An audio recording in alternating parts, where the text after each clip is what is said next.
All Hallows.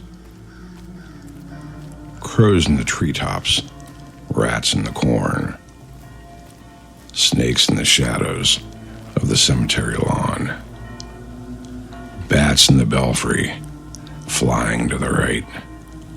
All's too quiet on the witch's night.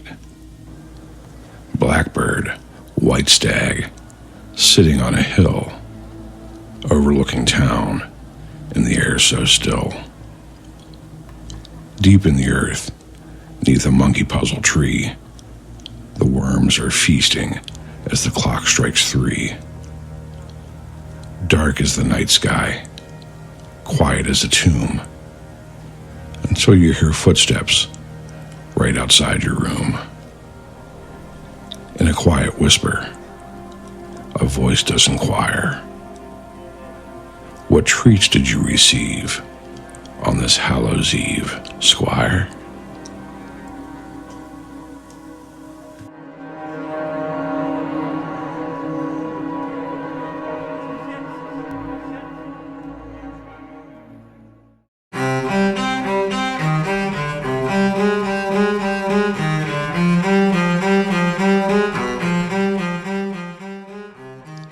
The Mercenary's chair. His uniform, if you could call it that, moth-eaten and washed of color, hung on his frame like rags. An old jumper, a stained singlet, a tattered throw across his lap. Slippers, worn and shapeless, jutted from beneath. His joints were swollen, stagnant, and gnarled by time. His spine curved into a rigid slope that had once stood straight and proud. His hair, too long for a man of his years, hung in fine cotton wisps, framing a face shriveled and dry, a beard left to its own ruin. Only his eyes still lived, blue, startlingly so, with an unnatural wetness. They gazed forward across the once opulent den at nothing anyone else could see. Yet he watched with the rapt attention of a predator, lips trembling as though mouthing curses. The only light, the dull gray of a mid-afternoon autumn sky, wearily tumbling through a grimy window framed with long drapes, their color darkened by years of neglect. "Damn you to hell, I'm still here." The voices were his alone, the specters that taunted him from silence. They had names. They had faces. He remembered them all. The boy beheaded by torchlight, the villagers butchered at Bordvitnit, the vicarage consumed in fire. The fortune gathered in blood, and the screams weighed heavy on his memory. Yet heavier still was the presence of those who had never forgiven him. Generals, despots, horrors, killers. Their portraits lined the walls, dim beneath decades of dust. He ignored them, saving his stare for the unseen. The armchair became his fortress, his stare, his weapon. At dusk, the housekeeper crept in with a tray of broth and bread. He did not eat. He never ate. His mutters rose, mocking and defiant. "I won't join you. Not today. Not ever." The housekeeper withdrew. Behind her, the den sank again into twilight, smelling of mildew, aged paper, and old flesh. The mercenary's laugh, wet and rasping, followed her down the hall. The days blurred, nights fractured with roaming and shouts. Sometimes she found him collapsed on the floor, lips cracked, eyes blazing at the void. He refused doctors, priests, any hand but hers. Then one morning, she discovered him half naked on the lawn, his saber clutched in trembling hands, teeth chattering, though he did not shiver. His eyes darted wildly, not at her, not at the world, but at the space just beyond. She coaxed him back inside. In the den, before his chair, stood a small chest. Its lid gaped. Gold coins glimmered in the gloom, their edges dulled by centuries. "They're coming for me," he hissed. "Take what you can before they arrive." She left to fetch his blanket. When she returned, he was seated in the armchair again. His mouth sagged open, breath shallow, eyes wide and vacant. He was gone, or so she believed. For though his chest heaved no more, the eyes never closed. They continued to stare across the room, bright as ice, fixed upon that invisible company. The housekeeper screamed and fled. Later, others came. The authorities, the lawyers, the vultures.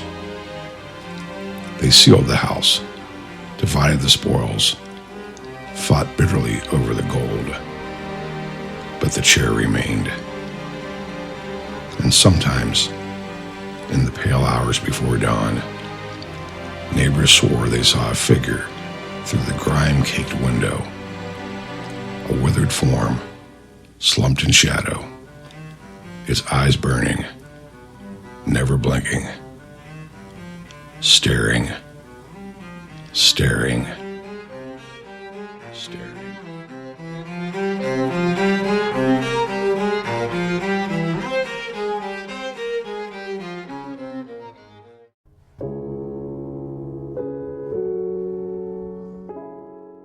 Madness. No one expects to go insane. Not really. Madness is the Spanish Inquisition of illnesses. No one expects it. It comes unannounced, cold hands, no warning, and it never leaves empty-handed. He'd been sick before. Exhaustion, lungs failing, body cracking under the weight of ambition. But dying at the dinner table changed something more than flesh. When they brought him back, something came with him. Something that hummed inside his skull. A static he could never quite tune out. He told himself it was the memory loss, trauma. The doctor said miracle. He said nothing, because the walls at night were already whispering. Sleep became impossible. He'd close his eyes and feel eyes closing in on him from the dark. He drank to drown the whispers, then snorted cocaine to stay ahead of them. Nights bled into weeks. He forgot how to dream. He tried knocking himself out once, slammed his head into a door, broke the door, but not himself. When they found him, he was babbling on the phone, pleading with someone who wasn't there. Police, ambulance, flashing lights. And the next sound he remembered was the lock. Click. The 8th floor. That's where they sent the dangerous ones. He swore the place wasn't a hospital. The vents whispered. The linoleum breathed. There was always someone on the hallway phone, even at 3 a.m. He listened once when it hung idle, and he heard breathing between the rings. The smoking room was the only sanctuary. 15 minutes, 2 cigarettes. The only time he felt human. The inmates traded favors in the dark. Smoke for a secret. Secret for a sleep. Sleep for a dream. He didn't take the deal. There were screams sometimes, not words, just sound. The takedown team would thunder past his door. 4 shadows, a needle, and then silence. They called it the quiet room. He saw inside once. The padding bulged outward, like something behind it wanted out. The others said he was Mr. fucking Special. The only one not medicated. Still thinking straight. Still feeling. But feeling was the problem, wasn't it? He felt the floor pulse. The lights breathe. He began to count the seconds between each heartbeat. And sometimes there were too many.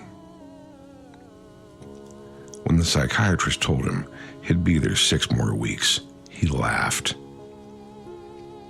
Then the laughter wouldn't stop. He heard it echoing, even after his mouth had gone still. They finally said he could leave. He didn't believe it until he saw daylight. Behind him, Houdini escaped again. Same as always. Into the dumpsters, talking to shadows. The staff didn't even look surprised. He went home. The silence was unbearable. He could still hear the 8th floor humming inside him. He started outpatient therapy. He took his pills, felt fine. Until he didn't. The tremors began first. Then the whispers returned. Soft at first, then louder. He excused himself to use the restroom, stared into the mirror, and the reflection spoke first. You never left. He smiled, because he finally understood. No one ever leaves the 8th floor. Some of us just bring it home.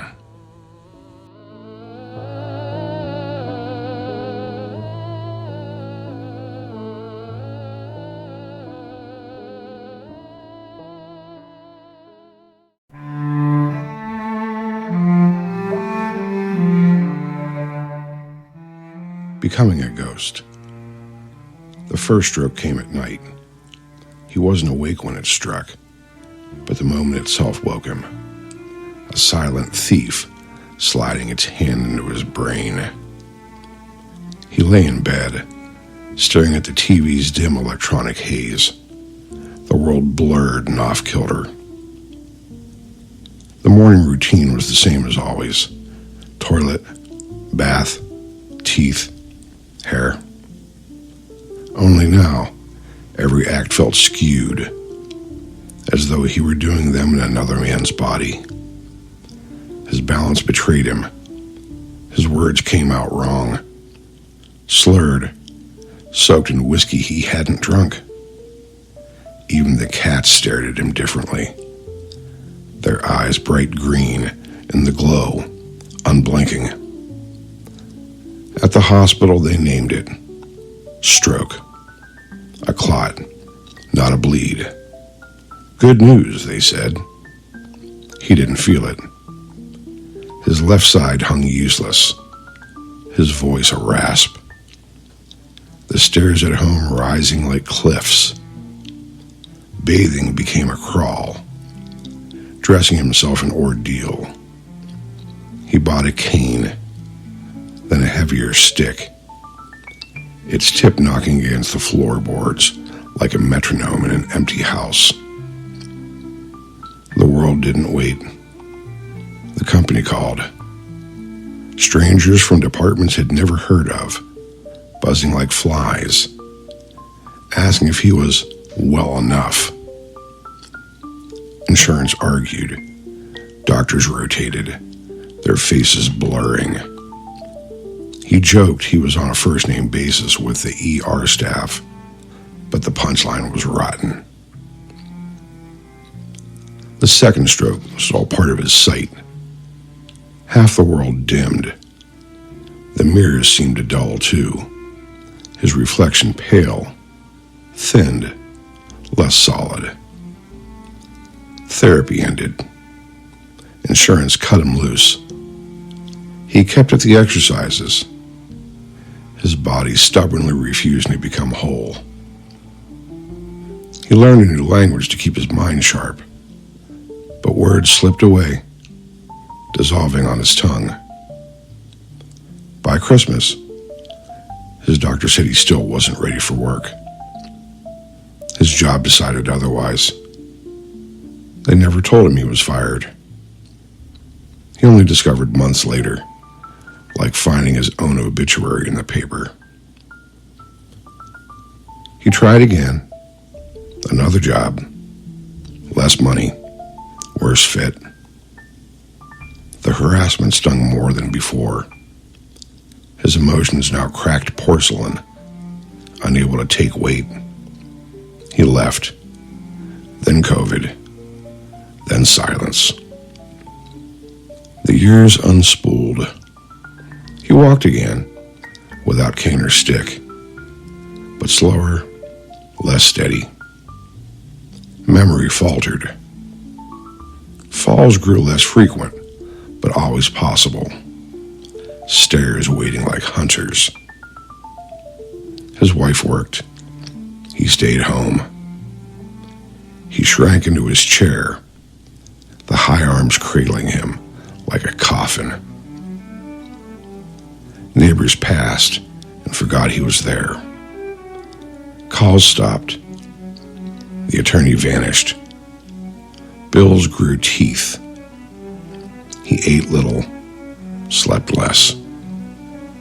Even the cats grew restless, staring past him towards corners of the room, as though they could already see through him. Sometimes, in the black glass of the TV, he caught himself, faint, pale, thinner each week. Other times, there was nothing at all. He doesn't go outside anymore. Not to the porch, not to the garden. The house has swallowed him whole. He lingers. He waits. He has become a ghost.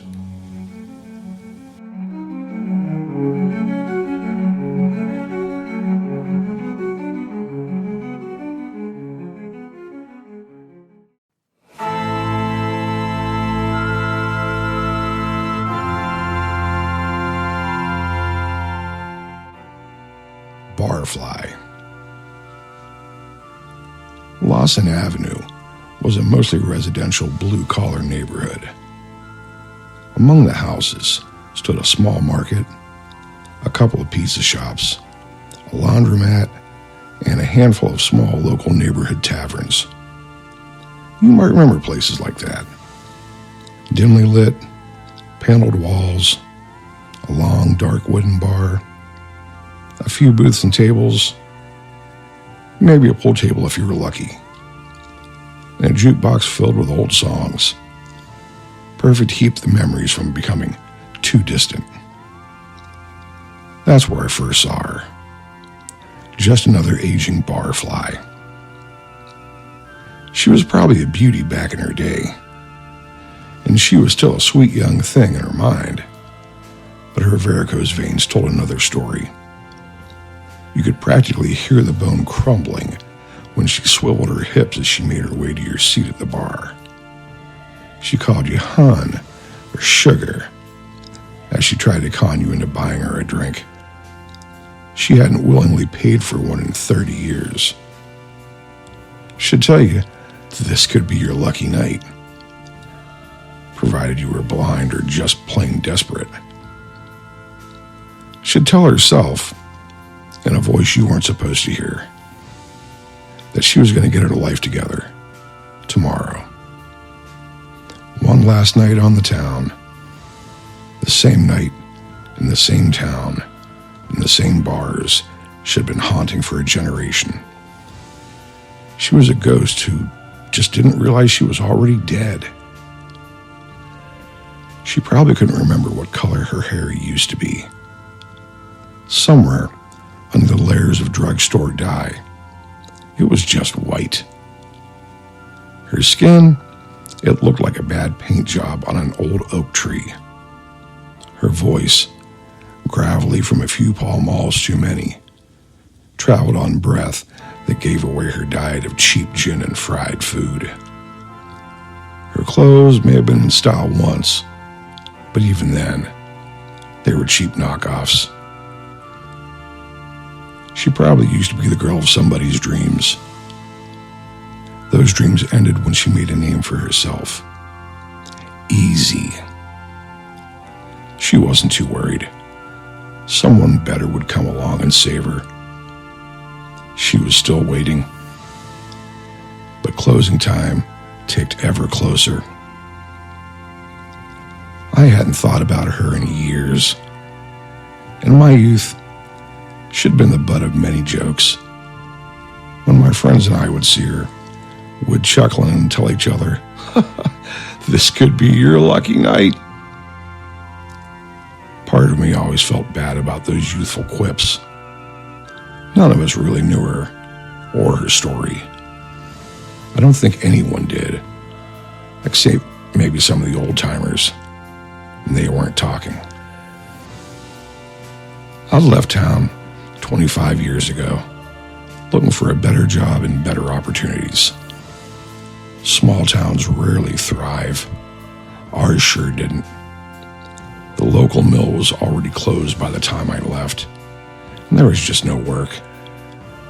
One by one, the local businesses shuttered their doors. The bars were the last to go, but each died their own death. All but one. By the time I returned, it was a shadow of its former self. I'd come home for a funeral. I hadn't planned to spend much time there, but I ran into an old friend and decided to spend a few days. Wanting to stroll down memory lane, I made my way back to Lawson Avenue. I figured I'd stop for a beer at the last remaining bar. It used to be Dave's Tavern, but the name had changed, as had the clientele. Gone were the old mill workers and their boilermakers. The old jukebox had been replaced with something more modern, spewing modern country and hip-hop. The current patrons were younger, 20s and 30s. Not that there were many of them. My old friend had told me that most were unemployed crackheads, just killing time before their next stint in county lockup. Gone, too, were the old beers. Dave used to have Schlitz and Hams on tap.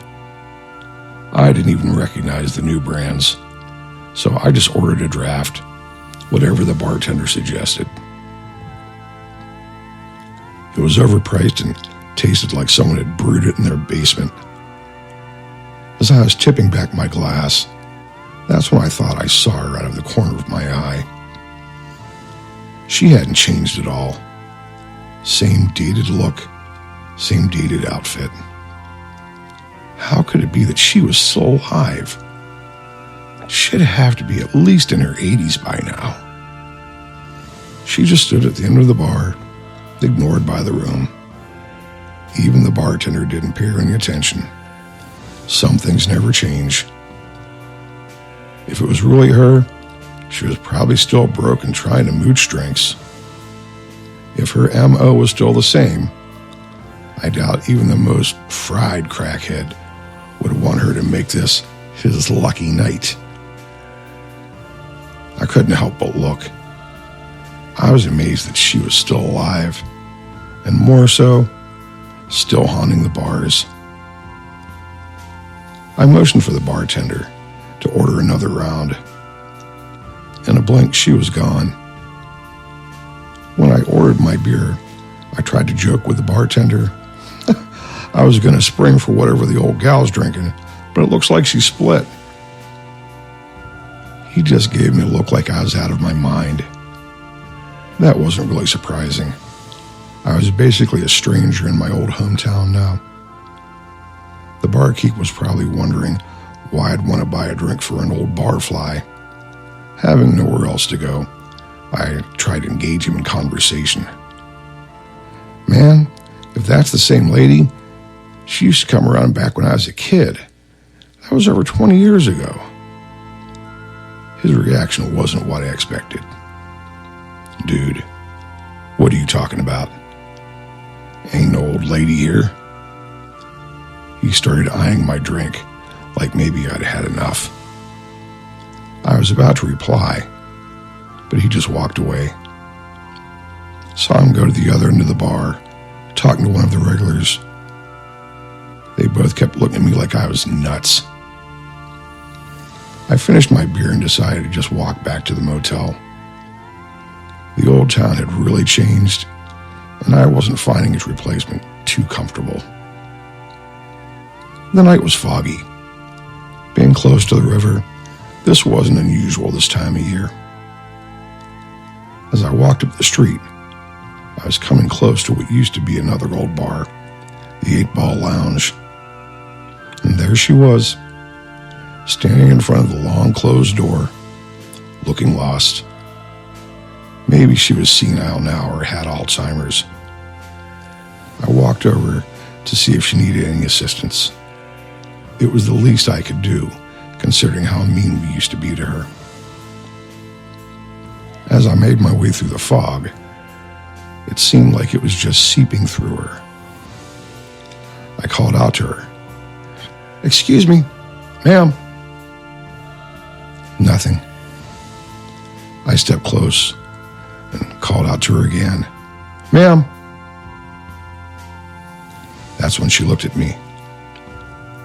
She looked every bit as old as I remembered, but her makeup, never particularly a good look, was more like something a mortician would do, but even more extreme. "This could be your lucky night, hon," she said in a voice that sounded like it was coming from the grave. Then she laughed and vanished. The streetlight flickered once, and her shadow melted into the mist.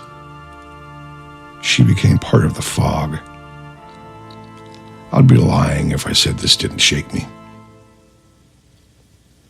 The next morning, I called my old friend to tell him I was heading back to the city.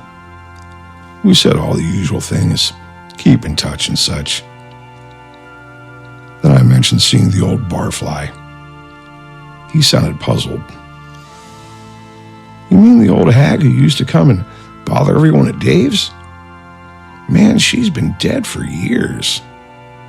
She got thrown out of the 8-Ball one night, tripped on the curb and got hit by a car.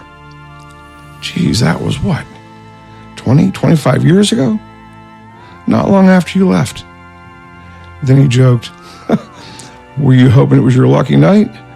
Man, how much did you drink?" I half chuckled. I told him I must have mistaken someone else for her. But I know what I saw. It was definitely the old barfly. And I know I watched her vanish into the fog. That's the funny thing about small towns.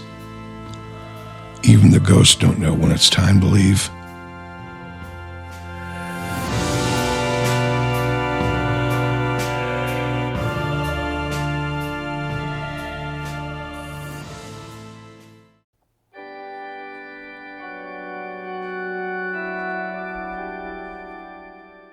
Forgotten. The clock on the mantel ticked softly, welcoming the first hints of sunlight that morning, accompanied only by the intermittent soundtrack of birds starting their day and the occasional rustle of mice in the walls. As the rays poked through the grimy, cracked window, they struck on flecks of dust floating almost motionless in the serenity of the still, mostly dark room. A delivery truck could be heard further up the street. The world never stops turning. Commerce is seemingly everlasting. Invisible to the world, his body remained in the same position it had occupied for 3 days. The floor was his last stop on his way out. He had leaned forward to rise from the settee, perhaps to fetch another drink, perhaps to answer no one at all, when a flash jolted through his chest. He fell forward, sending him to the carpet, which bore the quiet evidence of his life. Darkened paths from countless trips to the kitchen, crumbs from decades of sandwiches eaten alone, a toppled half-empty bottle of beer. A rare treat had soaked into the rug, a lasting memorial to his final toast, unwitnessed.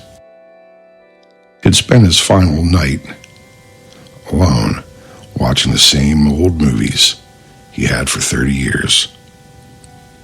His once bright eyes now stared across the floor at nothing, the gaze of the dead and forgotten. His cheek firmly embedded into the mat, a plea for help, never uttered, still caught in his throat. The floorboards had no reason to creak, so they waited in silence. Outside, his old neighborhood was coming to life. Children laughed on their way to school. Grown-ups mumbled and grumbled on their way to work. Inside his domestic sanctuary, the old man waited, lifeless, for his absence to be noted. 3 days on the floor proved his existence had been inconsequential. It would be another week before the postman took note of the overflowing stacks of unretrieved junk mail and coupons in the mailbox. It had been a cool, dry month. His old television hummed along as it always had. Otherwise frugal, his old Philco was only shut off if he left the house, which happened with increasing rarity. A weekly trip to the market, the bank, the odd appointment. His white hair looked blue in the glow of the morning news. His home was indeed his castle, and now his ossuary. The birds continued their morning melodies, and the mice, emboldened by the stillness of his room, and perhaps tantalized by his growing scent, hastened their lacerations and feasted inside the walls. The old man had never been mean. Had never been much of anything. Soon, he would be little more than a memory to whoever eventually finds his body. A story to be told at the bar after work. His meager possessions would be sold off, escheated to the state. Did you hear? The old man in that house died. That would be the gossip for a few days. Rumors will form, as they do. He'll be forgotten by all but the children. They'll tell ghost stories about him, taunting each other to walk past his dark windows, to listen for the floorboards creak again. He would become more than he ever was in life. A whisper, a shadow, a posthumous legend. And the clock on the mantel, it keeps time for him still.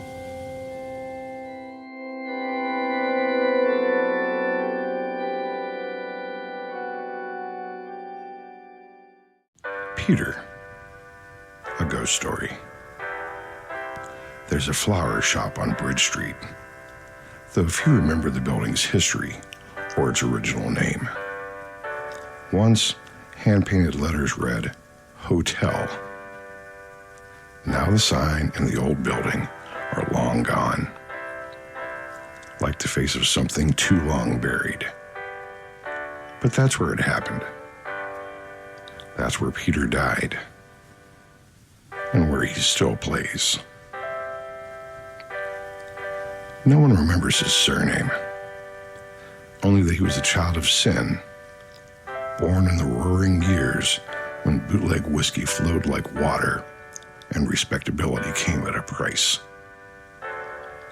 His mother was said to be a working girl, one of several who called the building home when it was more bordello than a hotel. They said she loved him fiercely, but fire has no mercy for love. It started with fireworks, they say. A childish thrill, a spark meant for laughter.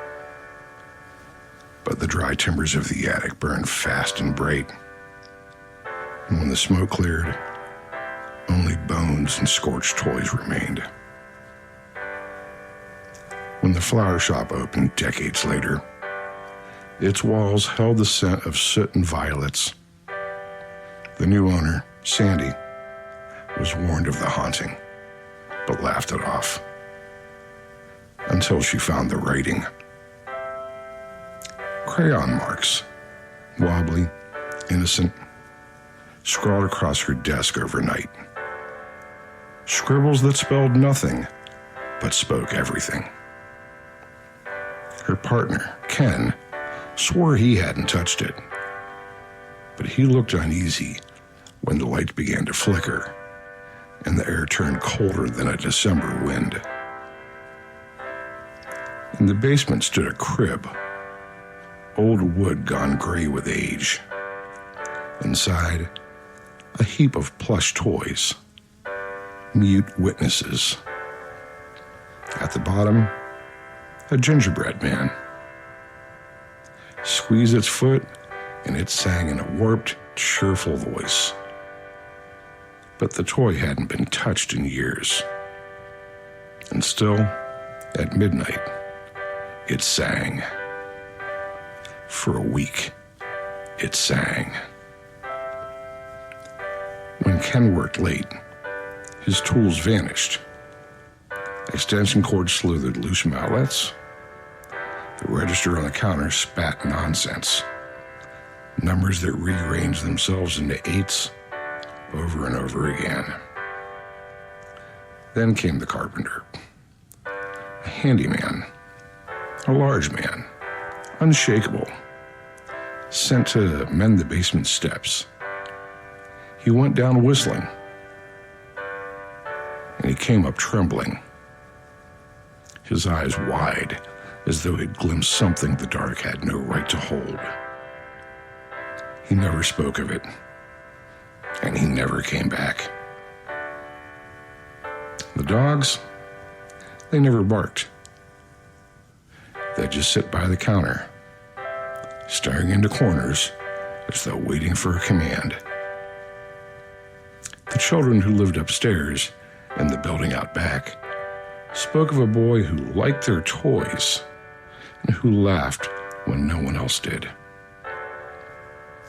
And through it all, Sandy kept her calm. She greeted Peter each morning. She spoke kindly of him and to him. The disturbances lessened, though they never stopped. When the old furnace was removed, the activity ceased for a time. Psychics said spirits cling to metal, to the warmth of iron and the memory of flame. They said the boy had gone, but buildings remember. The shop is still there. It's changed hands a few times. The scent of flowers still fills the shop, even when the room grows cold for no reason. The boards moan when the wind passes by. On nights when rain darkens the glass and the fog creeps up from the river, passers-by swear they hear a child humming. A simple tune like jingle bells, but distant, warped by time. If you dare to look up, past the storefront and the gutters, you might see him. A small silhouette, framed by the attic window of the building in back. A faint glow in his hand. A spark, like the one that began it all. The fire never truly went out, and Peter never left.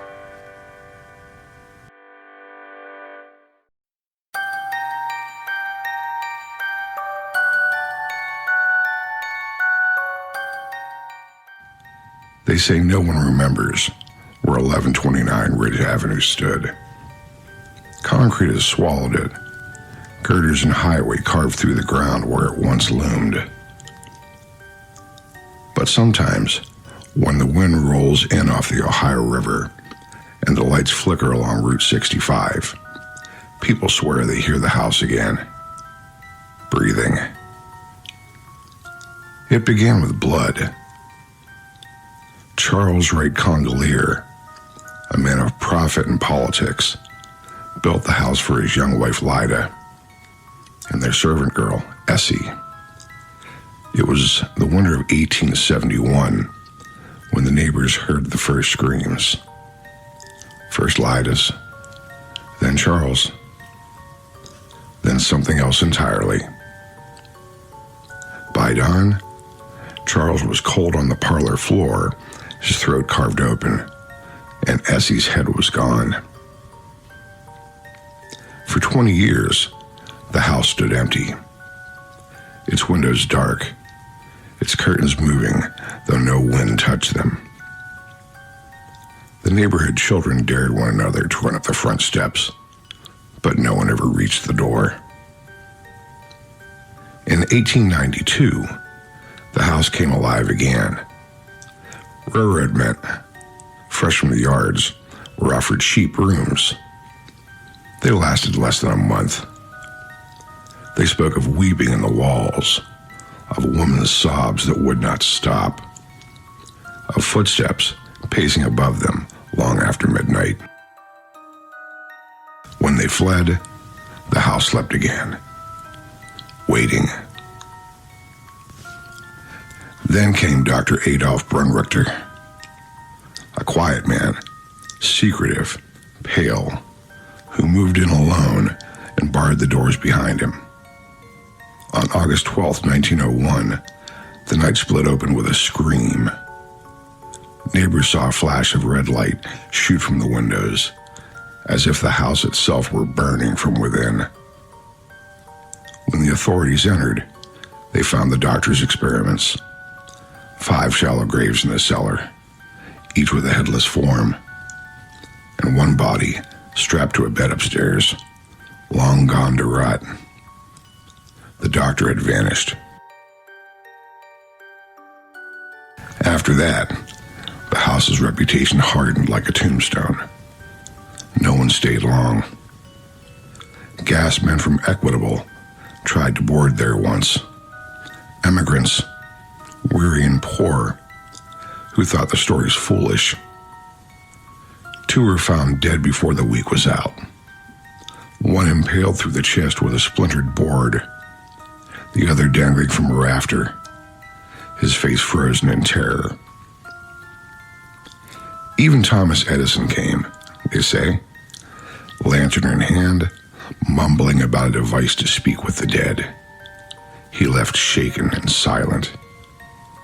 Some say that night on Ridge Avenue was what convinced him ghosts could be measured, that voices might be trapped in wires and static. Years passed. The city grew around the house like scar tissue. Then, in 1927, an old drunk was arrested. A broken man who claimed to be Brunrichter. He spoke of experiments in the basement, of heads that whispered, of demons that refused to die. He vanished as suddenly as he'd come.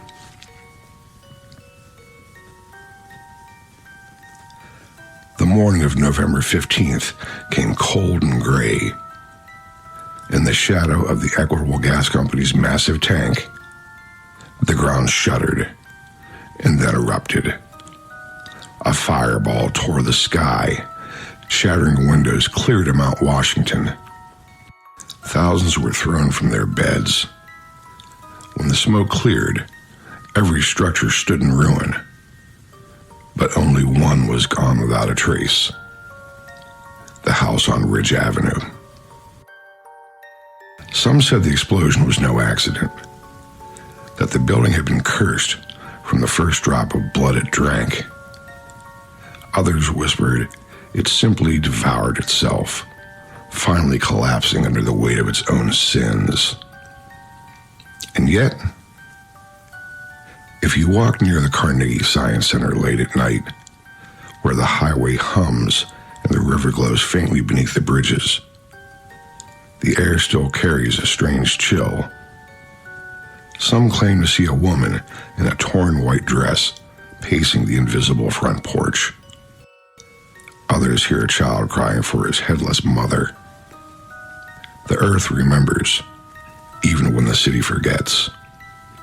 The most haunted house in America may be gone, but its foundations lie deep, and the dead of Ridge Avenue still whisper through the pipes and wires of Pittsburgh.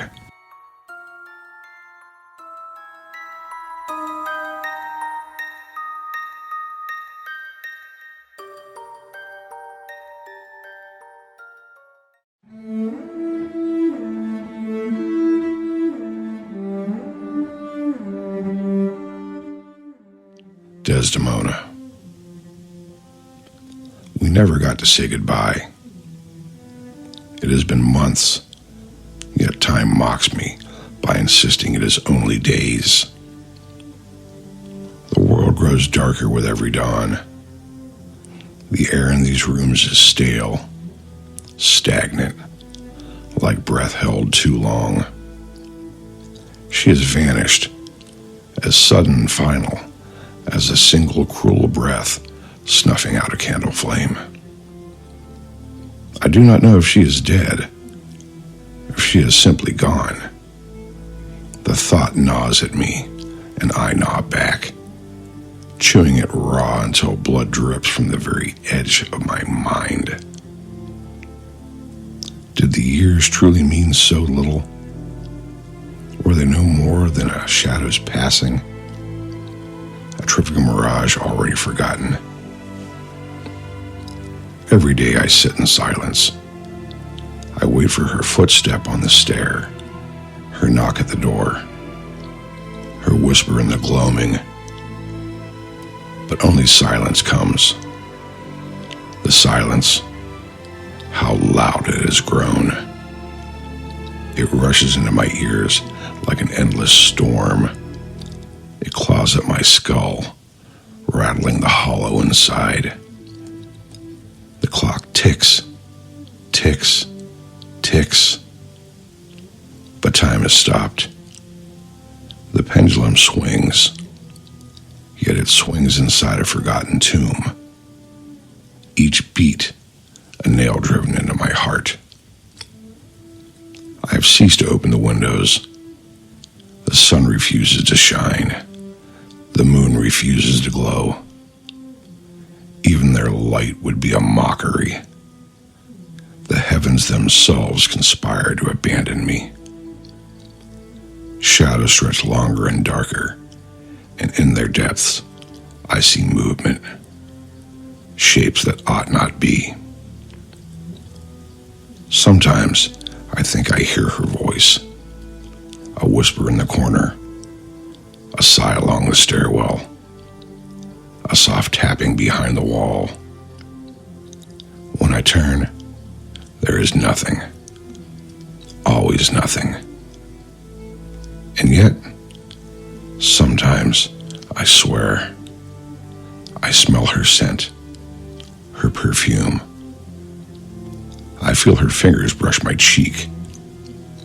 I see her form, vanishing just beyond the doorframe.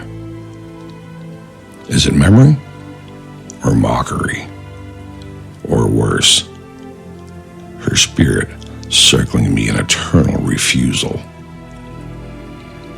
Sleep no longer comes. My eyes, once loyal, now betray me with visions. I see her, yet I do not. I hear her, yet she speaks not. My home has become a tomb, and I am both keeper and kept. We never got to say goodbye, and so I speak it now, into the void. Goodbye, my beloved, goodbye. But even as the words leave me, I hear no sound. Soft, unearthly silence. Only the infernal ticking of the clock. That damnable constant reminder. Tick, tick, tick. Yet time does not move. It mocks me. The void swells, filling with fears that slither through the hollows of my chest. We never got to say goodbye, and so I wait, entombed in silence, for a voice that will not return. We never got to say goodbye, and so I whisper it now. The walls themselves lean closer to hear. Goodbye, my beloved. Goodbye. But the silence does not answer.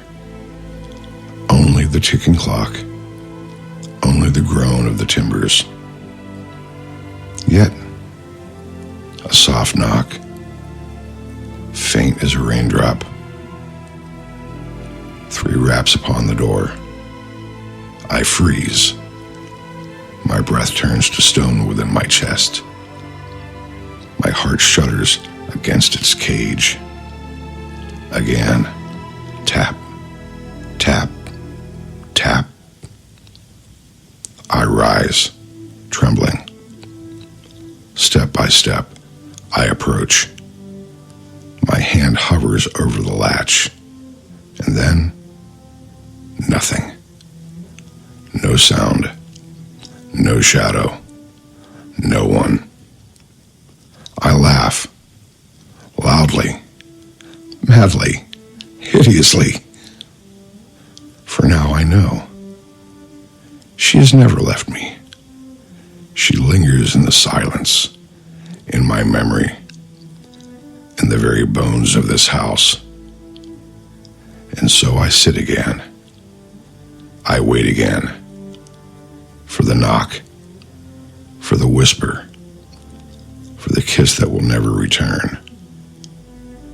Time is dead, and I live only to remember and to wait.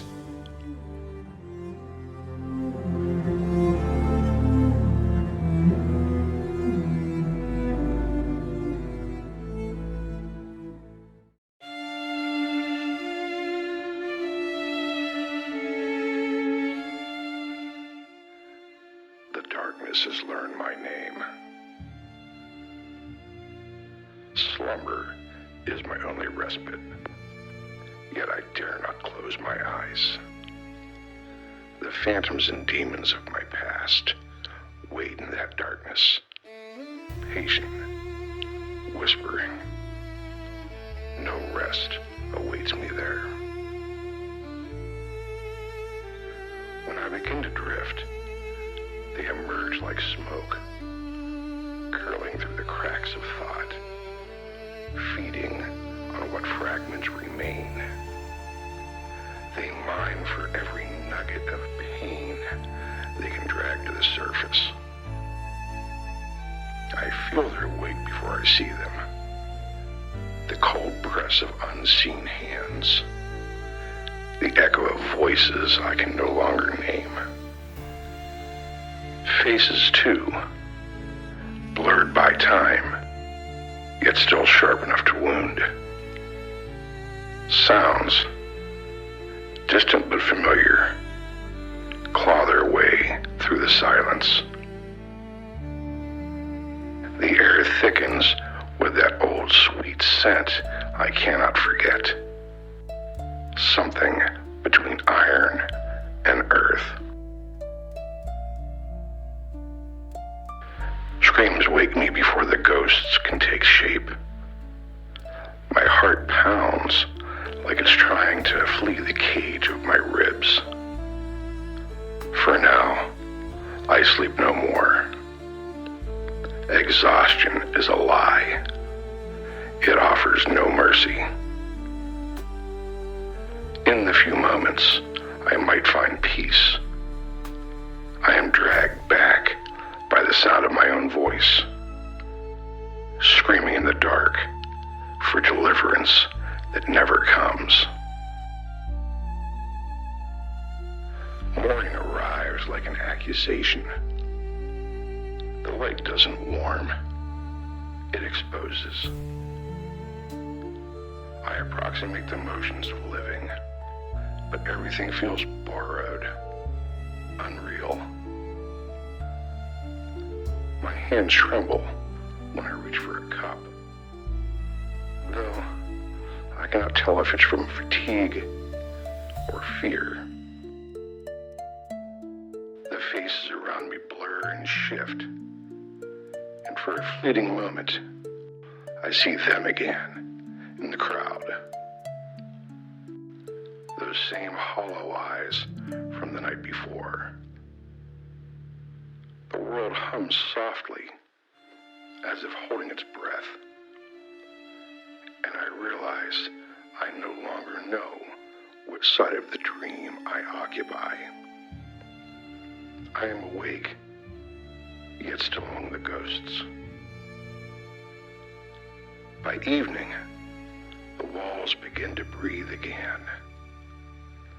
Shadows lengthen, and I swear I can hear the faint rhythm of footsteps pacing behind them. The air feels alive, charged with something that waits just beyond sight. I tell myself it's fatigue, the trick of sleeplessness.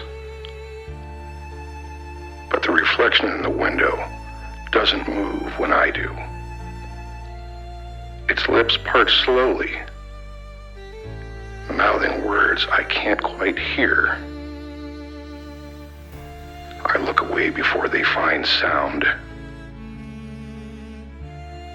There will be no rest tonight, same as the night before, and the night before. The dark has learned my name, and it will not stop calling.